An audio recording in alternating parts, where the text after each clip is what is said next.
Lorsqu'on pense à la cybersécurité, on pense surtout au côté informatique, au côté technique.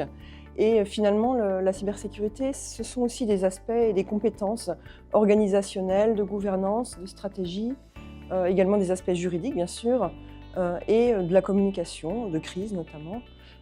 Et également, il ne faut pas oublier tous les aspects réglementaires, notamment avec le Règlement général sur la protection des données, donc le RGPD.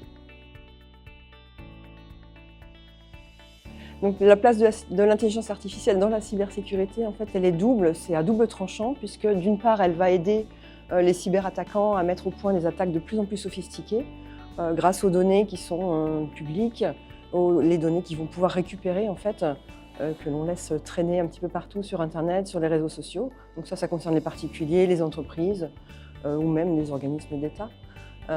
Et grâce à de l'ingénierie sociale et du phishing notamment, les attaquants vont mieux cibler en fait leurs proies et vont élaborer des attaques qui sont de plus en plus sophistiquées avec des algorithmes liés à l'intelligence artificielle.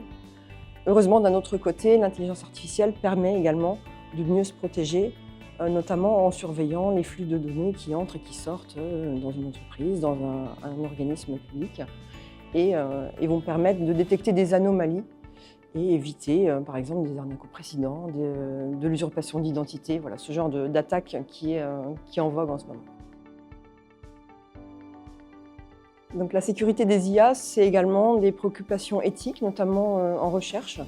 Il y a beaucoup de travaux en ce moment sur que contiennent en fait, les intelligences artificielles qui sont développées, que contiennent les paramètres, notamment par rapport à des problématiques de protection de la vie privée. Est-ce que les paramètres peuvent aider à trouver des traces et à impacter justement la protection de la vie privée? Donc il y a beaucoup de questions éthiques en ce moment, notamment dans mon laboratoire. Je ne vais pas vous parler de philosophie, mais plutôt vous proposer une réflexion, c'est-à-dire proposer aux entreprises et aux organismes, non pas de se dire est-ce que je vais subir une cyberattaque, mais plutôt quand est-ce que je vais être confronté à une cyberattaque et donc derrière mettre les moyens en amont en fait, pour se protéger.